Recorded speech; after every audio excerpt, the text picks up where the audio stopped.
नमस्कार दोस्तों, मैं मधुलिका आप सबका स्वागत करती हूँ आपके अपने YouTube चैनल जिसका नाम है मधुलिका UPRBL। तो दोस्तों आज मैं आप लोगों को बहुत ही प्यारी स्टोरी लेके आई हूँ जो एकदम दिल को छू जाती है। और दोस्तों प्लीज़ आप लोगों में से कितने लोग को ये स्टोरी अच्छी लगी कमेंट करके ज़रूर बताइएगा। आई होप आप लोगों को पसंद आएगी। और एक मेरा छोटा सा काम कीजिएगा आप लोग कि कमेंट में ये ज़रूर बताइए कि आप लोग हैं कहाँ से, मेरी ये वीडियो कहाँ से देख रहे हैं। तो दोस्तों जैसे कि आपको बता दूं कि एक औरत रहती है जिसकी शादी के 10 साल हो जाते हैं और उसका तलाक जो है एक आदमी से होता है जिसके तलाक 8 साल हो जाते तलाक लिए हुए। तो दोस्तों जैसे बता दें, एक पूजा नाम की लड़की रहती है और एक प्रदीप नाम का लड़का रहता है और जो जोधपुर हावड़ा स्टेशन पे दोनों मिलते हैं। तो सबसे पहले ये बता दें कि पूजा नाम की जो लड़की रहती है वो जोधपुर हावड़ा में स्टेशन गाड़ी का आने का वेट कर रही थी और वो गाड़ी जो है दिल्ली जाने वाली रहती। तो जैसे ही वो गाड़ी आती है तो वो चढ़ती है, उस गाड़ी में बैठती है और वो जाती है जो जनरल डिब्बे रहते हैं उसमें चली जाती है। और जो साथ में प्रदीप रहता है, प्रदीप का एसी में उसका टिकट रहता है, मगर वो भी जो जनरल वाले कोच रहते उस पर वो भी चला जाता है, प्रदीप भी पीछे पीछे, क्योंकि उसको वो यकीन कर लेता है कि ये पूजा ही है। और वैसे ही सुंदर, वैसे ही खूबसूरत वो देख के एक बार देखता है तो उसका मन नहीं मानता, उसके पीछे लग जाता है कि ये पूजा जा कहाँ रही, कौन से डिब्बे में है, इसने शादी की कि नहीं, इसका हस्बैंड कौन है, किसके साथ ये दिल्ली जा रही, कहाँ किसके साथ जा रही। तो आखिर जब वो बैठता है, वो जब चढ़ता है ट्रेन में तो देखता है कि पूजा की बीच यानी बोगी में बीच डिब्बे में वो जाके जिस उसमें बैठती है तो वो खिड़की के किनारे बैठ जाती है और नीचे की उसकी सीट रहती है, वहीं पे पूजा बैठी रहती है। तो जो प्रदीप रहता है बार बार ऐसे ऐसे देखने की, मतलब पूजा की तरफ देखने की कोशिश करता है कि पूजा के पास कौन आके बैठ रहा, कहीं पूजा का हस्बैंड तो नहीं है, कहीं उसका हमसफर तो नहीं है, आखिर ये है कौन। मगर पूजा के पास जैसे ही कई लोग आते हैं कि मुझे बैठना है तो पूजा सबको मना कर देती, नहीं आप यहाँ कैसे बैठ सकते हैं, ये मेरी सीट है, इसमें आप नहीं बैठ सकते हो। तो पूजा वहाँ किसी को नहीं बैठने देती है, किसी को भी नहीं। फिर एक आदमी आता है, जब वहाँ बैग रख के बैठने की कोशिश करता है तो पूजा कहती नहीं इसमें मत बैठिए, ये आपकी जगह नहीं है, ये मेरी जगह है। तो वह आदमी कहता है क्यों, क्या आपने पूरी सीट ले ली। तो पूजा कहती नहीं ये मेरी सीट है, इसमें मत बैठिए और मैं अभी सोऊंगी क्योंकि मेरी तबीयत खराब है और मैं दिल्ली जा रही हूँ। तो फिर उसके बाद क्या होता कि पूजा वहाँ से फिर वो आदमी वहाँ से हट जाता है। प्रदीप ये सब देखता रहता है, फिर देखता है कि पूजा किसी को नहीं बैठाती है। फिर उसके बाद प्रदीप आके अपना बैग जो है आगे वाली सीट में, यानी जो उसके सामने वाली सीट रहती वहाँ पे प्रदीप अपना बैग रखता है।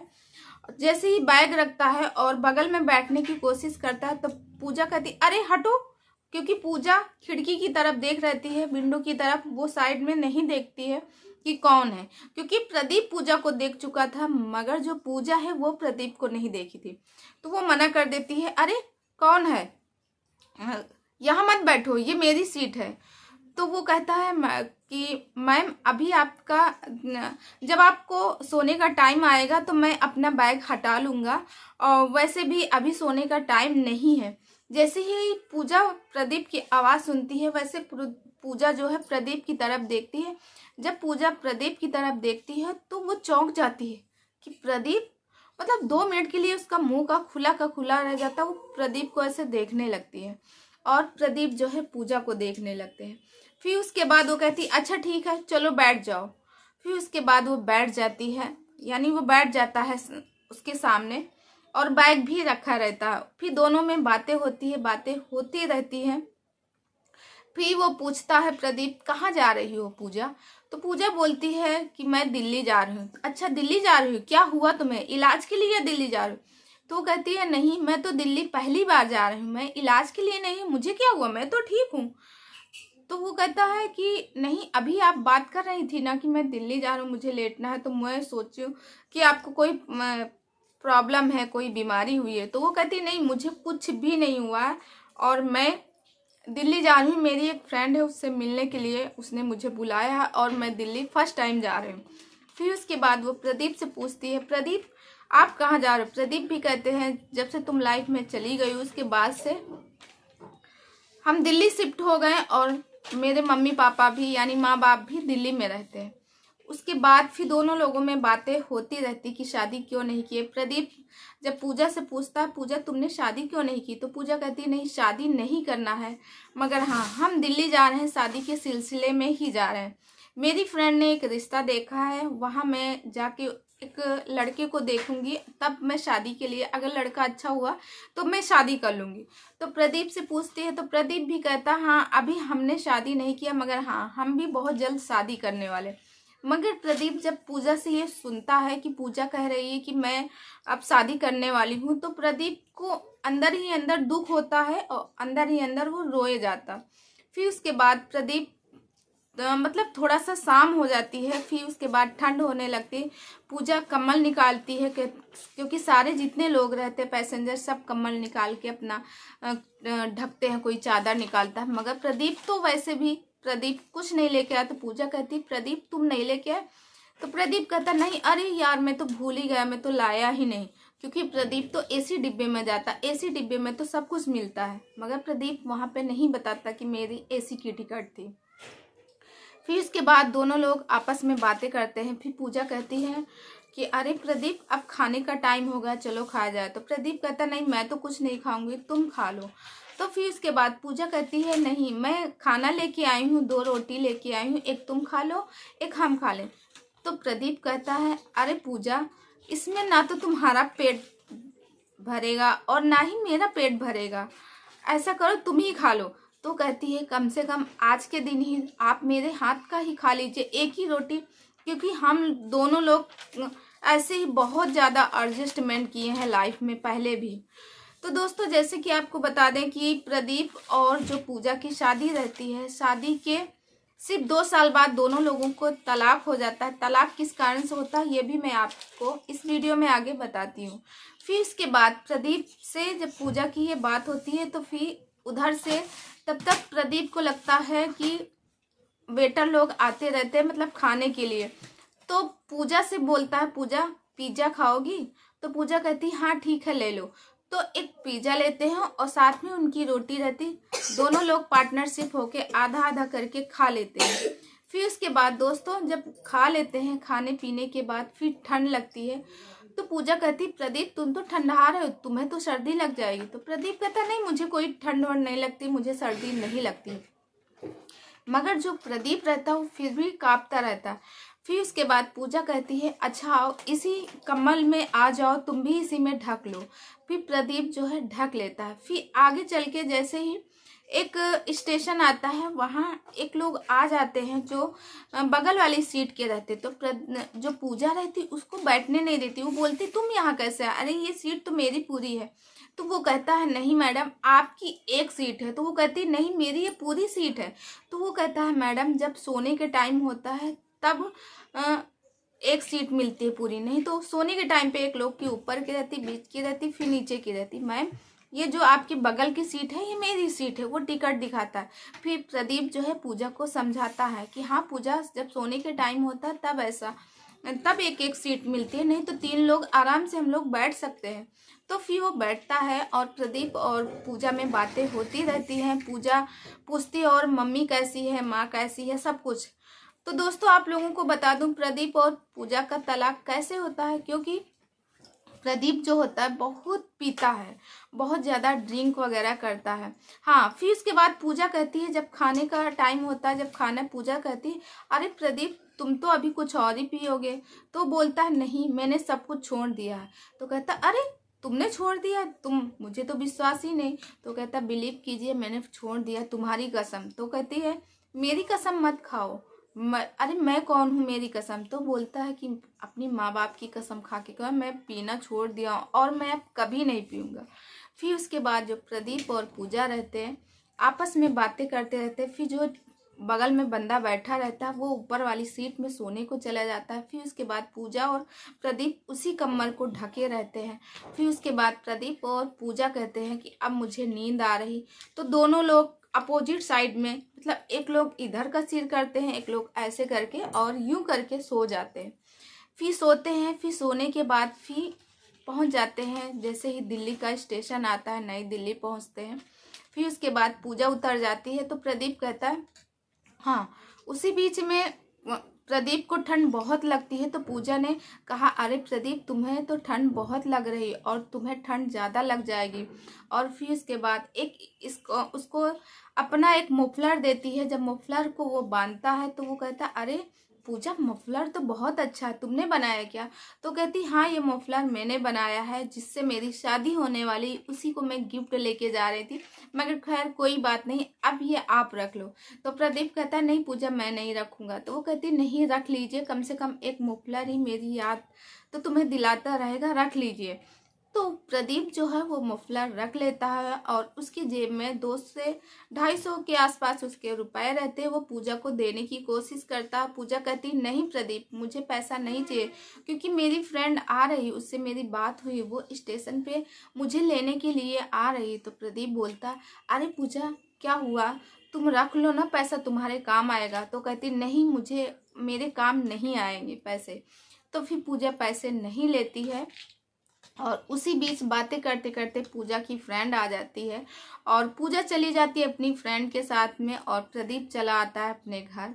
और फिर उसके बाद दोस्तों क्या होता है कि जब पूजा अपने फ्रेंड के साथ में आ जाती है तो फिर उसके बाद पूजा जो अपनी फ्रेंड सरिता, उसकी सहेली का नाम सरिता रहता है, सरिता से बताती है, अरे यार सरिता, तुम्हें क्या बताऊं, आज जो है मेरा पति मिला था, तलाक, जिससे मेरी तलाक, ये शादी हुई थी, जो तलाकशुदा मेरा पति है, वो आज मुझे मिला था ट्रेन में।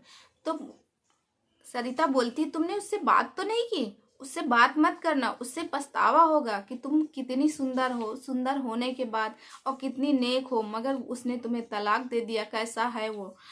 तभी जो पूजा रहती है अपनी सहेली से कहती है, नहीं सरिता, मुझे मनी मन कुछ ना कुछ खाए जा रहा है, जैसे लगता है कि प्रदीप मुझसे कुछ कहना चाह रहा था, और प्रदीप, जैसे लगता है कि प्रदीप मुझसे कुछ बोलना चाह रहा था।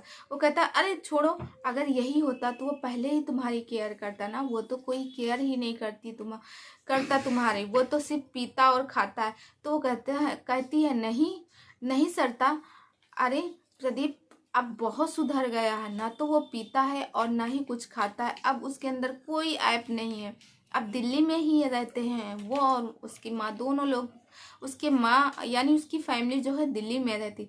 तो कहती, अरे छोड़ो, जाने दो, उसकी जैसी करनी वैसी भरनी, उसने तुम्हें छोड़ा है ना, तो आज उसको एहसास होता होगा।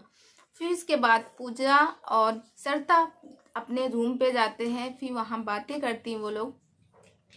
फिर उसके बाद दूसरे दिन जब सरिता अपने ऑफिस में जाती है और वहाँ पे प्रदीप यानी अपने ऑफिस में सर के पास जाती, तो जो सरिता का सर रहता है यानी प्रदीप की जो कंपनी रहती है उसमें कम से कम 40 वर्कर काम करते हैं, जिसमें से सरिता भी एक वर्कर रहती है। तो जब वहाँ पे सरिता जाती है तो कहती है, सर से मिलती है, सर के केबिन में जाती है और बोलती है, सर क्या आप मिलना चाहते हो उस लड़की से, वो लड़की आ गई है।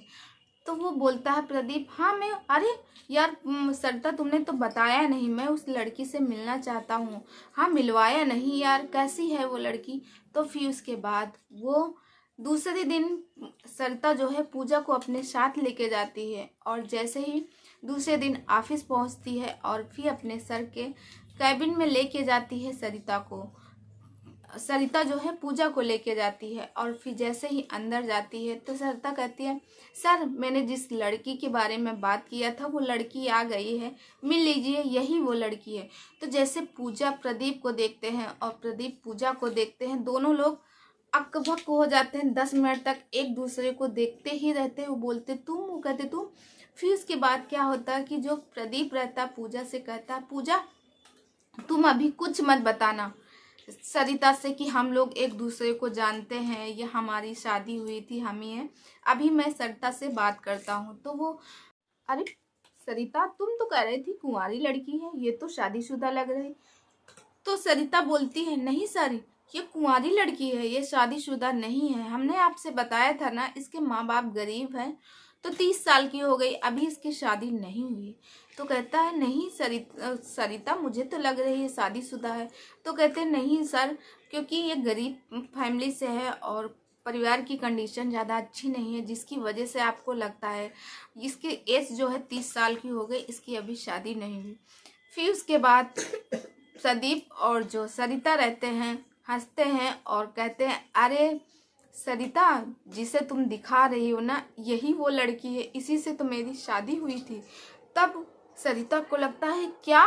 कहती है, हाँ, मगर तुम्हारा मैं हाथ जोड़ के धन्यवाद करता हूँ कि जो तुम मुझे पूजा वापस दे दी हो, क्योंकि पूजा हमारे घर की लक्ष्मी है। पूजा के बिना घर बेकार है, पूजा के बिना हमारा जीवन बेकार है। हम पूजा के बिना अधूरे थे। पूजा चली गई तो मानो मेरी ज़िंदगी चली गई थी। मेरी ज़िंदगी में कुछ नहीं बचा था। मैं दर दर भटक रहा था, ठोकरें खा रहा था, क्योंकि मेरी ज़िंदगी बेकार हो गई थी। पूजा के जाने के बाद मुझे बहुत एहसास हुआ कि मैंने जो हीरा है, हीरा मैंने खो दिया है। आज तुम मेरी ज़िंदगी में पूजा को लेके आई हो, तो मैं तुम्हारा हाथ जोड़ के धन्यवाद करता हूँ।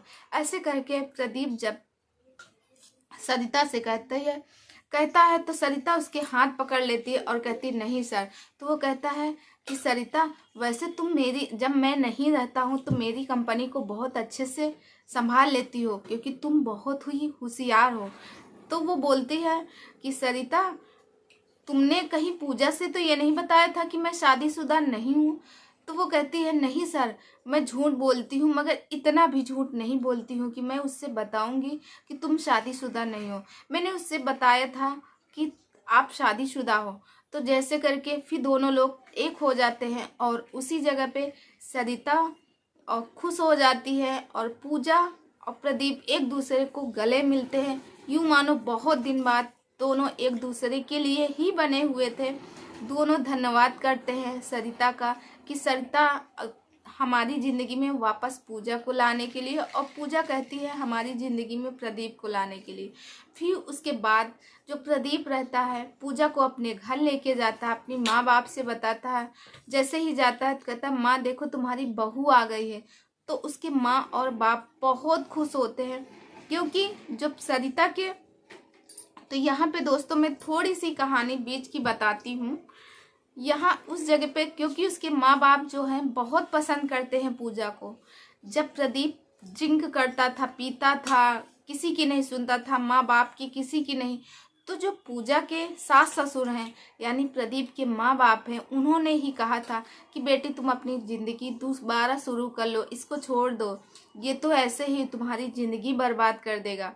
तो जब वो पूजा को देखते हैं वापस दोबारा, तो सास ससुर भी लिपट जाते हैं उससे। और पूजा, क्योंकि पूजा बहुत ही संस्कारी, बहुत ही प्यारी और बहुत ही सुशील और सुंदर लड़की थी। जैसे ही पूजा को पाके वो लोग खुश हो जाते हैं और अपने बेटे से कहते हैं, बेटा पूजा हमारे घर की लक्ष्मी थी और लक्ष्मी है, इसीलिए हमारे घर लक्ष्मी फिर वापस आ गई है। तो दोस्तों फिर पूजा और प्रदीप खुशी खुशी रहने लगते हैं। तो दोस्तों आज की ये वीडियो कैसे लगी प्लीज़ मुझे कमेंट करके ज़रूर बताइएगा। आई होप आप लोगों को पसंद आई होगी हमारी ये स्टोरी। अगर पसंद आई हो तो प्लीज़ दोस्तों लाइक शेयर और सब्सक्राइब कीजिए। और ये हकीकत की स्टोरी है, कोई कहानी नहीं है।